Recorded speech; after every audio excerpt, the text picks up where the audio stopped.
everyone, this is Julia. And this is Chris, and this is episode number 20 of A Bar Above's Mixology Talk podcast. We're here to demystify mixology and help you learn to make great cocktails the easy way. My favorite way.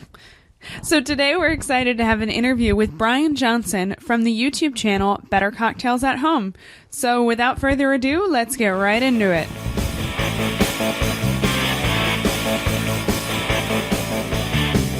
So hi Brian, how you doing?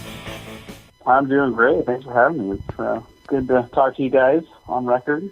Right, exactly. Now for everyone out there, Brian and I have been kind of like shooting emails back and forth for about a year now. We both do bartending videos online and, you know, just cocktails and basically the host of a channel. So it's good to have you on the podcast and have a really fun conversation about cocktails, something we all love. Oh, thank you. So, Brian, I know you and Chris are close friends, but we haven't actually spoken before this, so hello. Hello, how are you? I'm good. And before we came on with this conversation, Chris was showing me some of your videos, and I really love what you're doing, but I was hoping maybe you could introduce your YouTube channel to our audience and tell them a little bit about your channel and what you talk about and the sort of place that you fill. Yeah, sure. Now, I've been doing cocktail videos for almost, actually, 2 years next, about 6 days from now, so almost on 2-year anniversary. Wow. Oh, nice. Happy anniversary. Is that like paper or diamond, or I don't know my anniversaries? I don't know number 2. I think it's just regular number 2. And I feel like the online, blogs and stuff like that, especially video blogs, is kind of like dog years. Yeah. Every year you're in there is like 7 years in real life. So it's like your 14th anniversary. That's got to be like copper or something. It feels like that sometimes. Right, exactly. That's for sure. Sorry, we cut you off. So you were talking a little bit about your YouTube channel. Yeah, so we kind of started it 2 years ago, and I kind of got tired of watching all the terrible cocktail videos out there, and I kind of decided that I think I could do it at least as good. Maybe not better, but, I thought we'd find out. And, so my wife and I built a set in our attic, and we filmed cocktails. Tried to do it every week, and the first year we did 50 videos, which is kind of what I planned for, so it's one per week pretty much. This year we fell a little short. We got, I think, about 90 videos. So we missed 10, but it was kind of a busy year with outside of cocktails and video things happening. Still a lot of videos. Well, that's great. Yeah. So did you, I assume by looking at your videos, you were already pretty deep in cocktail nerddom before you started your channel, right? Oh, yeah. I kind of got so, I don't know exactly what year it was, but I was sitting in my kitchen and literally never had any good cocktails in my life. I think it was 2008, I want to say. Mm-hmm. Probably in the fall. And I was like, I make terrible margaritas. Let me go online. I'll try to find some recipe, which is probably fortuitous. I happened to come across Robert Hess making a cocktail in video. Right. Because I could have easily found somebody who was terrible and made it and probably continued down that line of terrible cocktails. Right. But I found, small screen Robert Hess making cocktails. So I kind of watched him. I'm like, this gentleman, it seems like he knows what he's doing. I kind of made it from there. I'm like, oh, this is really tasty. And so I kind of watched a few more and started making more cocktails and decided it was kind of fun and tasty. And the thing that always surprises people is that both my wife and I, we hate cooking with a passion. No kidding. How funny. Just hate cooking. Because, I guess my perspective, and maybe it's the wrong perspective, but it's my perspective, is that, we slave away an hour trying to make dinner, and it kind of comes out like mediocre. It's like, great, we just wasted an hour of our time. Whereas with a cocktail, say I make a bad cocktail, most it costs me is 5 minutes of my time. So it's just totally a, benefit to time cost ratio is just way higher. That is very true. And to be honest with you, if you have to drink your mistakes, it's not the end of the world, That's really. True. Pretty much. You can't burn a cocktail. Since we've been making cocktails, I've definitely made bad cocktails, as I'm sure you have as well. Of course, yeah. It's just part of the process. It's been a pretty small number of actually that have been so bad that I've actually just dumped them. Usually you can save things. Tea with Irish whiskey did not go well. Which one was it? It was Irish whiskey and what? Irish whiskey and tea and some other stuff, and it just was terrible. Yeah. Trust me, I've probably thrown more cocktails away, like in a cocktail development phase, than I've probably, succeeded with, to be honest with you. Our sink drain is totally wasted. But no, that's cool. So that's kind of how you guys started off with the pathway of just like really being excited about cocktails and kind of trying to share what you've learned along the way too. It sounds like. Yeah, I'm totally self-taught. I've never worked in a bar in my life, ever. And so, I kind of started watching videos, reading books, talking to bartenders, kind of watching what they do, asking them questions, which I thought was pretty cool that, people who are, fairly open to, sharing their knowledge. And so I thought that was a really interesting aspect to the bartending community. I really liked it. And so, I just kind of started doing more and, decided that, I can make decent drinks too. I've come up with some originals I think are pretty decent. Yeah. I just like doing it. And so it's just fun to experiment and to try things. And, of course, I've gotten some negative comments from people or, people suggesting I do certain things in my videos. And, most people are pretty awesome and really supportive, which is great. Yeah, it's true. It's funny. Like when we first started our video blog, I remember one case in particular where we just got nailed. I mean, somebody just like lit us up for no reason. For no reason. It was so mean. And we took it so personally, too. Right. Especially in the early, you're just like, oh, man, that hurt. I'm putting my heart and soul in this video. Right. What's wrong with you? Oh. But, for the most part, I think all of the comments that we've got for some of the videos that we've done have all been very, very positive. I'd say 99.9%. And then you get that one There was outlier. one person who misheard Chris in a video. Chris said craft cocktails. Or craft bartenders. Yeah. Thank you. And the person misheard him and went off and said, how dare you call them crap bartenders? And went on this rant. And I was like, oh my gosh, we would never say that. And I'm like, have you not seen any of my other videos? Like, I'm all excited about this stuff. That's definitely not the message. It was like a 3-paragraph comment about how dare you insult bartenders and call them crap bartenders. Yeah, it was really funny. Wow. Yeah, just like out of nowhere too. It was too funny. It was. Well, I think the number one comment I get from people in doing our videos over 2 years now is people criticize us for not using an ice scoop to put ice into. An ice scoop. That is really random. Pens. Right. That's crazy. And I don't think I'm ever going to change because, my whole thing, too, is I ask people, I'm like, so if you're at home making drinks for yourself or friends, do you get out the ice scoop or just grab it with your hands? Seriously? And then everybody's like, I grab my hands. I'm like, well, that's what I'm doing. And what's the name of my channel?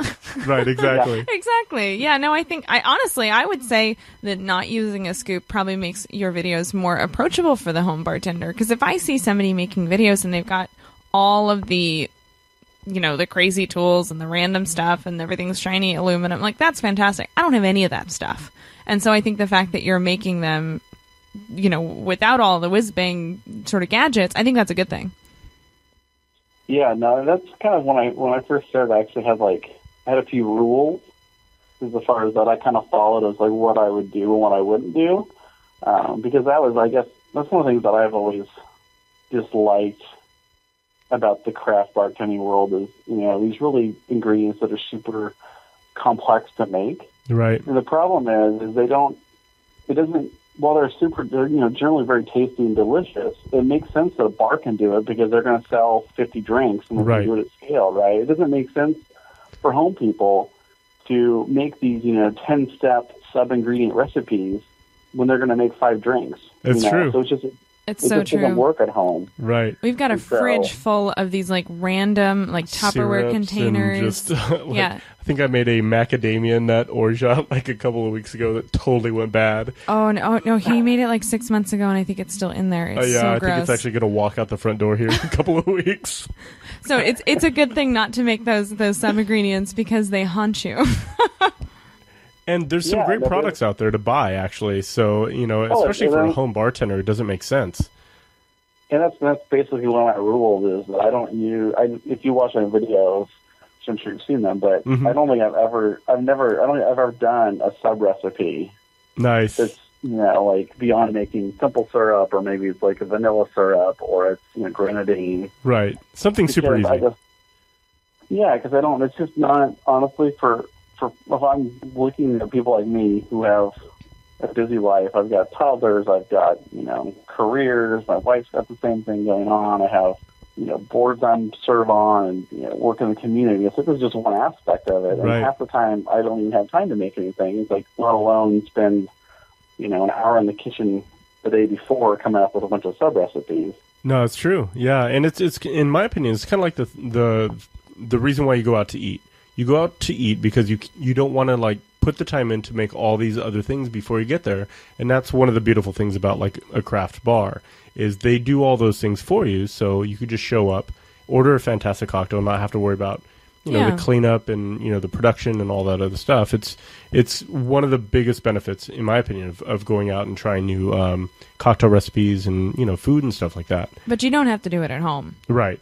You could if you wanted to. Yeah, no, I mean, that's a big thing. I mean, I think I'm part of it too, because that's like your style. Mm-hmm. I think everybody's kind of got a style of cocktail that they fall into. Yeah, right. And then for me, it's like I think the cocktails that are most amazing are the ones that have a relatively few number of ingredients. We'll say maybe 3 to 5. Right. But they're just like layers and layers of flavor, and they're not like there's no sub recipes involved. To me, those are the hardest drinks to come up with, because it's like you just have the ingredients to work with, but you have to find interesting ratios or combinations that make them shine. Right. Actually, that reminds me of a Mixology Monday cocktail that Chris made that absolutely surprised me. I think the topic was take 2, like you're limited to 2 ingredients. Oh, and he made, correct me if I'm wrong, Chris, but you made a green chartreuse root beer cocktail, and that was it. Just really good root beer and green chartreuse, and it was incredible.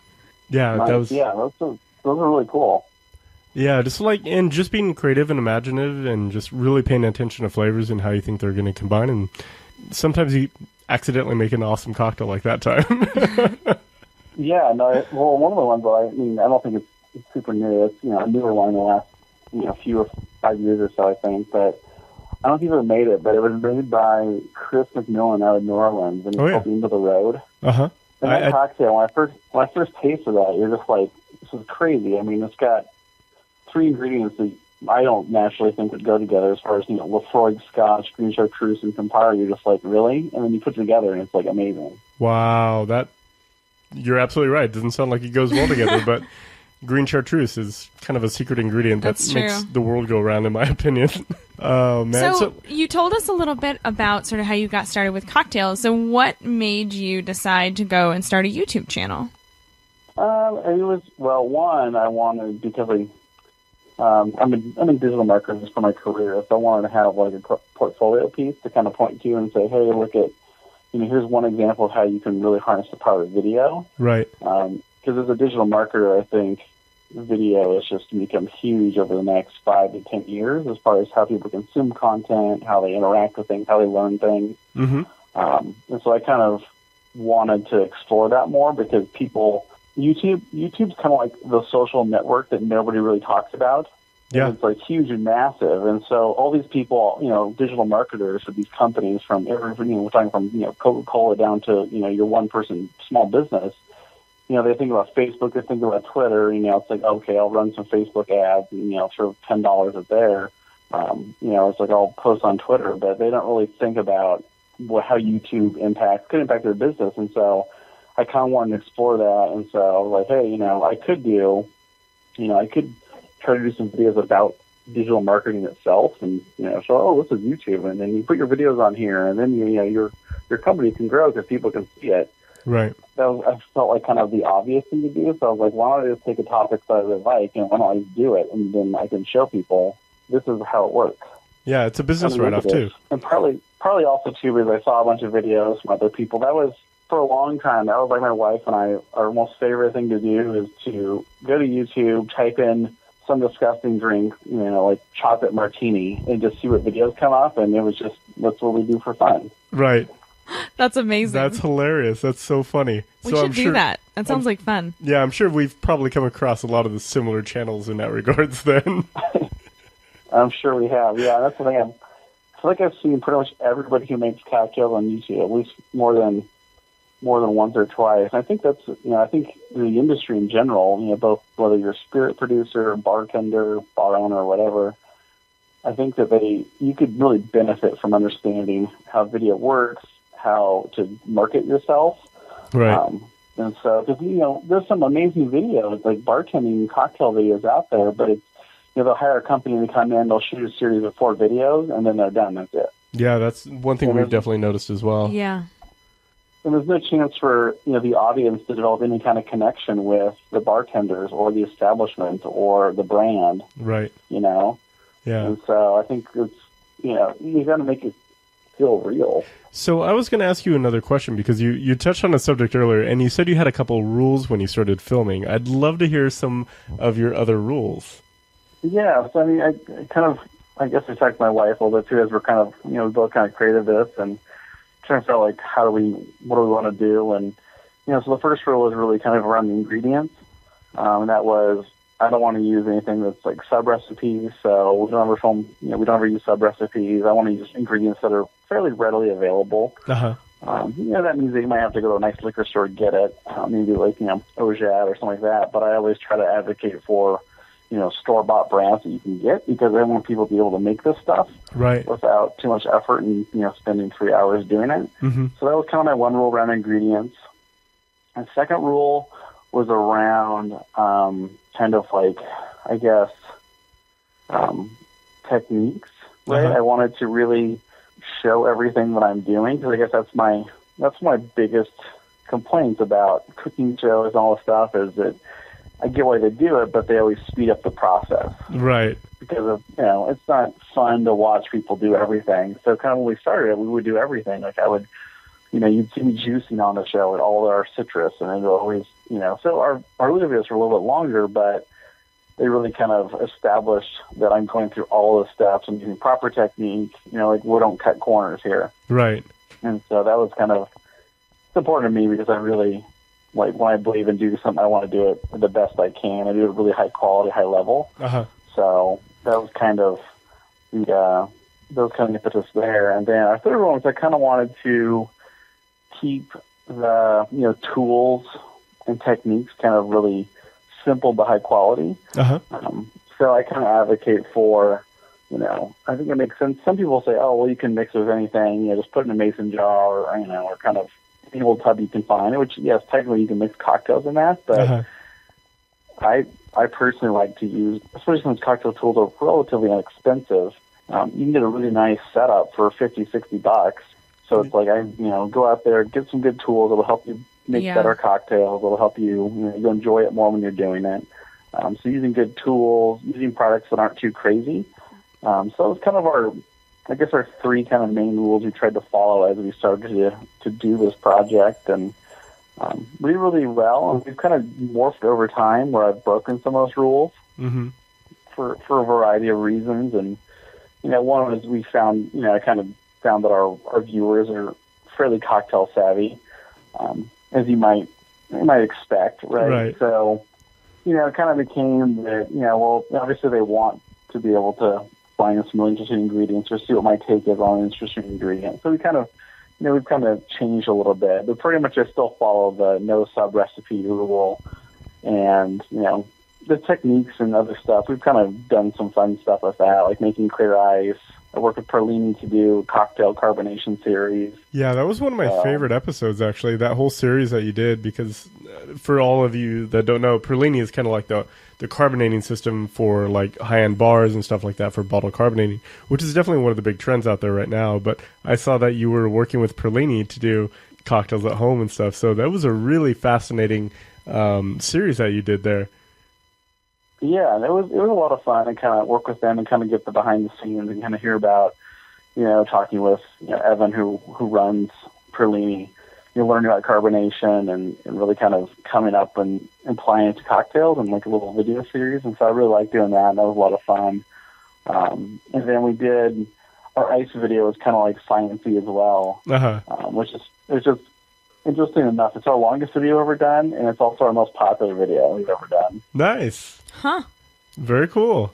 I think that's one of those things that resonates with, especially like enthusiasts at home. Is like, you go out to these cocktail bars, you see this amazing clear ice, and you want to do that at home, and it's not as easy as it looks. There's something about ice that just really changes the presentation of a drink. And if you're going to be making cocktails at home, I don't know, it's kind of nice if they look pretty so you can Instagram them. Right. Show them off a little bit. Exactly.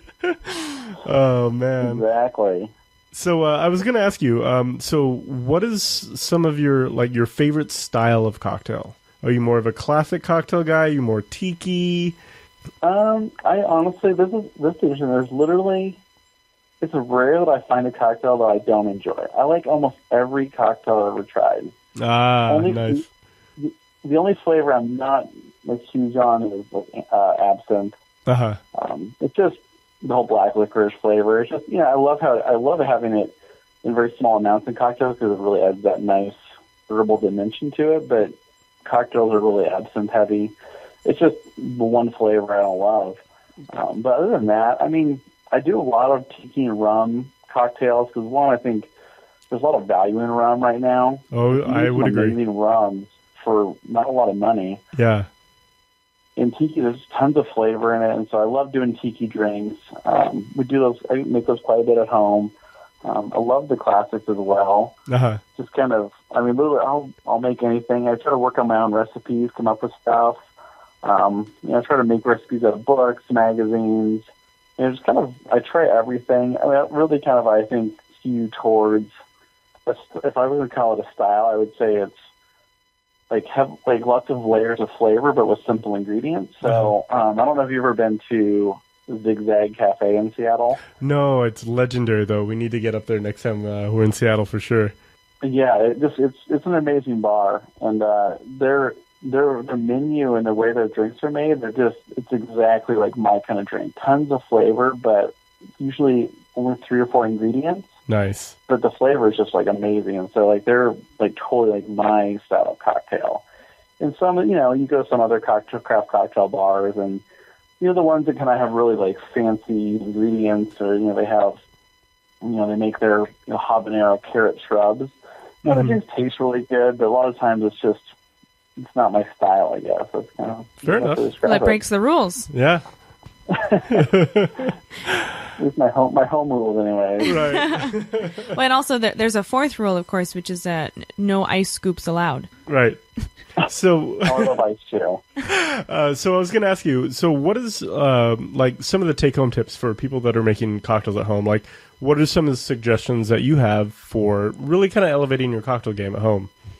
I think if you're going to, especially just kind of do it at home and you don't have, I assume like me, I don't have any bar training, so you kind of have to teach yourself and learn it somehow. Mm-hmm. So, I mean, I think I always suggest a couple cocktail books. So the book I always suggest to people is Robert Hess's book, and Simple Bartender's Guide. Mm-hmm. Up until just this year, I thought it was just the best book as far as good mixture of recipes, classic recipes, modern stuff, technique, a little bit of history. It was just kind of, I think, it was just the right book. Everybody should own it for some cocktails. Right. So I would recommend people pick up that book. Although right now I'm currently about halfway through Jeffrey Morgenthaler's The Bar Book. I haven't got that one yet. I've heard amazing things about that book. I think it's going to become like my next book. Like those are the 2 books you have to own, because I think he does a great job of. He's a good writer. He's good tone, mm-hmm. But he really kind of spells it out. Like, this is what you need to know to do it well. And I think that's a lot of home people. They just want to tell me how to do it. Right. So you kind of have to be wary of that. So I think getting a good kind of like source material. Mm-hmm. Also, you can really watch good videos. Yeah. Like Small Screen Network has a ton of great videos that people know what they're doing really well, or good videos. It's kind of like. Our videos, I think, are a really good fit for the home people. Agreed, yeah. No, they do a great job. I think the first step is kind of educate yourself. The next step is, get some good quality ingredients. Mm-hmm. It doesn't have to be like, super expensive, but I think having some good quality ingredients will definitely help your cocktails improve. Right. And then from there, it's just honestly making it. When I really first started, it was one of those things how I cook now. It's like you have a recipe, or you have nowadays probably you have it on your phone, or an app or something. And if you go back and forth, you look at the app once, and you go pour your liqueur or whatever, and you go back to your app. Oh, okay, I need an ounce of this, and you go back and forth, and it's kind of slow. Mm-hmm. And so with time, you just get like a lot faster. So now it's I look at the recipe and I'm like, okay, I just go make it. Right. That's what happens as you get good at it. So it's just about experimentation, trying things, and always measuring too. That's the tip I give people: measure. Right. No, I agree with you. I think that's one of the things that a lot of people don't do. That and write down as you go. Those are the two biggest things. Like, measure it out, put it down on paper before you put the ingredient in there. Because the more you taste, the less likely you're going to be to write everything down. Correct. It's been my experience anyways. I don't know. That's for sure. I think the best cocktails Chris has ever made are always the ones that he did not write down, and we'll never have them again because he doesn't remember how to make them. I know. I've had a few too where I've made it, and I'm like, that was really good. And I'm like, I don't know what I put in it. Right, exactly. No, it's true. It's like a witch's cauldron. Right. Awesome. So, what are some of the ways that people can kind of watch your material or get in contact with you if they have any questions? Facebook, Twitter. I mean, we're on Facebook and Twitter. Better Cocktails at Home. You just type us in there, you'll find us. And obviously on YouTube, try to publish a video pretty much every week. Uh-huh. Seeing as we're humans with other obligations and responsibilities, we miss a week here and there, but we're pretty good about it. And I think, as we kind of come up, I've done it a few times, but really what I want to get into this second year is I kind of started a thing called Bartenders, or I call it the Industry Series. Mm-hmm. And so we actually I take a recipe from a working bartender and I make it and show it on the show. So I like to do more. I've done a few of those so far, but I want to do more of those. If you're a bartender out there and you want to see your recipe made on our show, get in contact with me, Facebook, Twitter, email, or bettercocktailsathome@gmail.com. Just get in contact because I really love to highlight recipes that people are making. I think that's one of the things lacking right now. So we have this almost kind of celebrity bartenders out there that kind of get all the attention, and I think there's tons of working bartenders that are making amazing drinks who don't have that name recognition yet, so I like to really highlight that. Nice. I love that. That's such a great idea. And it gives everyone at home kind of an insight into the industry and stuff, too. It's kind of cool. Yeah, definitely. Well, yeah, and I think it kind of, in a small way, addresses the issue of, there's all these amazing drinks that go on menus but don't get published in books. And so, what happens to those recipes? They're just, gone. They just kind of fall off, Yeah, so I think it's a cool way to kind of highlight, working bartenders and really modern drinks, so... Cool, perfect. Well, thank you very much for the time, Brian, and we're definitely excited to have you on. Thank you so much, Brian. I really appreciate you coming on. This was really fun. Oh, thanks for having me. It was great. Talk to you later. Thanks again to Brian from Better Cocktails at Home. And so make sure to go and check out his YouTube channel. I think you'll really like it. The link to that will be on the show notes, which you can find at mixologytalk.com/20. So next week we're going to be talking about bitters, how to use them in cocktails, why to use them in cocktails, and this is on one of the requests from our listeners. So thanks, Josh, for listening. And if you have any suggestions on information that you'd like us to talk about or cover in the future, head on over to our website, mixologytalk.com, and you can either leave us a voice message or you can send us an email as well. So next week, once again, we'll be covering bitters. So thanks again, everyone, and cheers. Cheers.